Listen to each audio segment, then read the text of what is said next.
Emily and Rachel thought their Idaho apartment was just a quiet place to call home, but what they survived inside would haunt them forever, revealing a shocking crime planned right under their noses. The small town in Idaho looked like the kind of place where nothing ever happened. Streets were lined with tall pine trees, lawns were meticulously trimmed, and neighbors waved politely when passing by. On the surface, it seemed like the perfect example of suburban calm. But inside one modest apartment on the edge of town, a storm had been quietly brewing for weeks. The two roommates, Emily and Rachel, appeared ordinary to anyone visiting their home. They shared meals, paid bills together, and even hosted casual gatherings for friends. Yet beneath this everyday routine, tension had been building, invisible to those outside the apartment walls. Strangers passing by would never have guessed that a sense of unease had settled over the space. Doors were sometimes slammed in frustration, and faint arguments could be heard through the thin walls late at night. The sound was subtle, almost imperceptible to neighbors, but those who lived there knew something was off. The relationship between the roommates had changed. Moments of laughter and camaraderie had been replaced with guarded glances and whispered warnings. Something unspeakable was creeping into their lives, though neither of them fully understood it yet. One morning, a call to 911 shattered the neighborhood's calm. Emergency responders arrived within minutes, their flashing lights cutting through the quiet streets. Officers stepping into the apartment captured every moment on bodycams, recording details that would later prove critical in unraveling the mystery. The first shocking detail was immediately apparent. The apartment was unnaturally tidy, as though someone had attempted to hide evidence. Yet despite this effort, subtle signs of struggle were visible. Overturned chairs, scuffed floors, and marks on the walls hinted at a confrontation that had already taken place. As officers moved through the space, they noticed personal belongings scattered in ways that did not match typical daily life. Items that should have been tucked away were left in odd places, and everyday routines had been interrupted. The surviving roommates appeared in shock, frozen by the realization that their world had been upended. What had once been a familiar and safe home had become a crime scene. The quiet suburb, which had seemed so ordinary and safe, was now the backdrop for a chilling story that no one could have anticipated. The sense of calm had been replaced by uncertainty, leaving everyone to wonder what truly happened inside that apartment. Officers stepping further into the apartment quickly realized that what appeared to be a normal living space was anything but ordinary. The second shocking detail became apparent as they examined the room more closely. Strange, coded notes were scattered across the countertops and coffee table, their content cryptic and unsettling. Some pages contained diagrams and symbols that suggested planning, while others had lists of seemingly innocuous items that, upon closer inspection, hinted at something far more sinister. The surviving roommates had never mentioned these notes, though in hindsight, their presence explained the subtle unease that had pervaded the apartment for weeks. A locked closet drew the attention of the investigators. A foul, unnatural smell emanated from behind its door, and officers knew that it had to be opened immediately. When they finally forced it open, the scene inside sent shivers through even the most experienced responders. Tools, masks, gloves, and a journal filled with disturbing thoughts lay in disarray. Each item suggested premeditation, revealing a side of one roommate that the other had never fully understood. The bodycam footage captured the discovery, documenting the grim reality that someone had been carefully preparing for a violent act while living under the same roof as unsuspecting friends. In the kitchen, another layer of the apartment's hidden life came to light. Containers of chemicals, seemingly ordinary at first glance, were examined and later determined to be part of an effort to clean up and cover traces of wrongdoing. Alongside these, receipts and records indicated strange purchases over several weeks. Investigators realized that this was not a single act of impulsive violence. It had been planned and executed with frightening precision. The surviving roommates, still in shock, recalled incidents that, at the time, had seemed minor or odd. The sudden late-night absences, the obsessive organization of certain items, the unusual interest in violent content online, all these small pieces now formed a troubling pattern. It became clear that the suspect had been manipulating their environment carefully, ensuring that their true intentions remained hidden.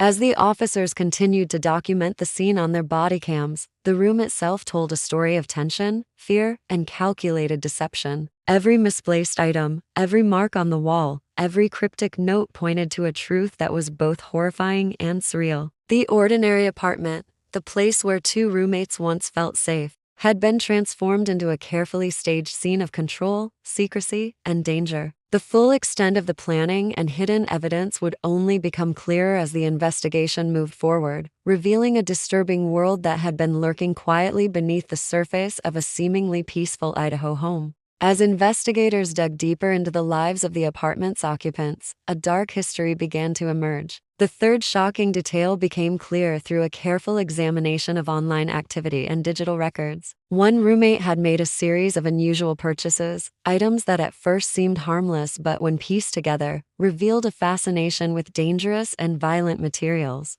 Manuals on restraint techniques, chemical cleaning agents, and surveillance equipment were among the most troubling discoveries. Each item suggested careful planning, and investigators realized that the quiet life in the Idaho suburb had masked a calculated obsession with control and harm. Officers reviewed the surviving roommate's statements alongside the body cam footage, noting subtle but significant inconsistencies in recollections. Late-night trips to stores, sudden withdrawals from social gatherings, and secretive behavior that had once seemed trivial were now clues to a premeditated pattern. Every seemingly minor act, the way doors were locked, the careful arrangement of furniture, and even the positioning of personal belongings was now understood as part of a larger plan designed to keep others unaware and unprotected. Neighborhood reports added further pieces to the puzzle. Items had gone missing, small but unusual disturbances were noted, and occasional noises during the night were never explained. Witnesses recalled seeing strange visitors leaving the apartment at odd hours, their faces unfamiliar, but their movements purposeful. As investigators compiled these details, a clearer picture began to form. Someone had been living a double life within the very walls of the apartment, projecting normalcy while secretly cultivating a web of control and intimidation. Bodycam footage revealed the extent to which investigators had to be methodical, documenting every corner, every object, and every mark in the apartment. Hidden patterns emerged in the notes and journals, showing a mind obsessed with precision and control. The surviving roommates, previously unaware of the scope of the danger, began to piece together the warning signs they had once ignored. That feeling of unease, the tension that had been impossible to shake, was now horrifyingly understandable. The more investigators uncovered, the more evident it became that the apartment was not just the scene of a single incident, but a carefully orchestrated environment designed for manipulation and secrecy. Each revelation brought new questions about how someone could live alongside friends and plan something so disturbing without detection. The calm suburb of Idaho, once thought to be safe, had become a stage for hidden violence, and the surviving roommates were left confronting the terrifying reality of how close danger had truly been. The night of the incident was a turning point, one that transformed the apartment from a home into a scene of chaos and terror. Bodycam footage captured every detail as emergency responders carefully moved through the space, documenting evidence that would later be key in understanding the sequence of events. The fourth shocking detail became apparent immediately. The level of violence that had erupted was far beyond anything the surviving roommates could have anticipated. Blood spatter patterns marked the walls and floor, evidence of a struggle that had been brief but intense. Furniture was overturned, and personal belongings were scattered as if a storm had passed through, leaving destruction in its wake. Investigators noted the signs of restraint and confinement. One roommate had been bound but survived, offering critical insight into the terrifying moments that unfolded. Their survival was almost miraculous, but the physical and emotional toll was clear. The bodycam footage, unflinching and raw, showed responders carefully documenting each piece of evidence, from the smallest scratch to the largest upheaval, ensuring that every detail was captured for the investigation. The surviving roommate's accounts aligned with what the officers observed.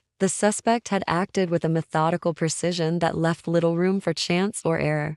The discovery of hidden cameras added another chilling layer to the case. Installed throughout the apartment, these devices recorded the roommates' movements for weeks, revealing an obsessive need to monitor and control every aspect of their lives. The fifth shocking detail emerged as officers reviewed the footage. The cameras had captured not only ordinary routines, but also moments that suggested planning for the attack itself. The suspect had meticulously studied patterns, habits, and vulnerabilities, turning the apartment into a controlled environment designed to trap and intimidate. Even as the responders worked, the atmosphere was heavy with tension. The surviving roommates, visibly shaken, moved through the space alongside the officers, realizing for the first time how carefully their lives had been observed and manipulated. Every overturned chair, every scuff mark, and every hidden device told a story of calculated terror. The bodycam documented not only the physical evidence, but also the emotional gravity of the scene, providing viewers with an unfiltered look at the aftermath of a violent confrontation that could have ended far worse. By the time the night concluded, it was clear that this was no ordinary domestic dispute. The apartment had become both a stage and a weapon, and the surviving roommates had narrowly escaped a plan designed with terrifying precision. The chilling images and discoveries captured on bodycam would later reveal the depth of deception, control, and danger that had been hiding behind seemingly normal doors in a quiet Idaho suburb. The investigation reached its climax with the arrest of the main suspect, bringing with it the 6th, 7th, 8th, and 9th shocking details that tied the entire case together. Law enforcement had pieced together months of planning, deception, and surveillance, revealing a calculated operation that had almost gone unnoticed. Digital footprints, online purchases, and the hidden cameras all painted a portrait of someone who had been living a double life, carefully orchestrating every detail to avoid detection. What had seemed like small, odd behaviors now appeared as deliberate steps toward executing a horrifying plan. The 6th shocking detail came from the suspect's computer. Investigators found detailed schedules, notes on roommate habits, and simulations of possible outcomes. Every detail had been documented, showing an obsession with controlling the environment and predicting the roommates' responses. The bodycam footage captured officers sifting through these digital records, each discovery adding another layer of unease. It became clear that the suspect had not acted impulsively. Every action had been deliberate, meticulously planned, and designed to maintain dominance over the unsuspecting roommates. The 7th shocking detail emerged when investigators examined the hidden cameras throughout the apartment. Footage revealed not only surveillance, but manipulation, subtle placement of items, orchestrated distractions, and monitoring of the roommates' routines. This invasive observation had created a sense of omnipresence, a psychological control that left the surviving roommates vulnerable and unaware. The bodycam showed officers carefully cataloging the footage, realizing how much insight it provided into the suspect's mindset and intentions. The 8th shocking detail involved the suspect's preparation for escape and cover-up. Receipts, chemical containers, and hidden storage areas demonstrated that the individual had anticipated possible detection and had a plan to remove traces of the crime. The surviving roommates recalled moments that had seemed strange in retrospect, small but deliberate acts that were part of a much larger, calculated strategy. The apartment itself, once a safe haven, had been transformed into a controlled environment designed for concealment and intimidation. Finally, the 9th shocking detail revealed the full scope of the danger. Even in a quiet Idaho neighborhood, someone close to them had harbored intentions of extreme violence. The surviving roommates reflected on their ordeal, recounting how ordinary routines and small warning signs had masked a sinister truth. The bodycam footage, now public, offered a chilling, unfiltered view of the crime scene and the discoveries made by law enforcement. It reminded viewers that danger often lurks behind familiar faces, and that sometimes the most terrifying truths are hidden in plain sight.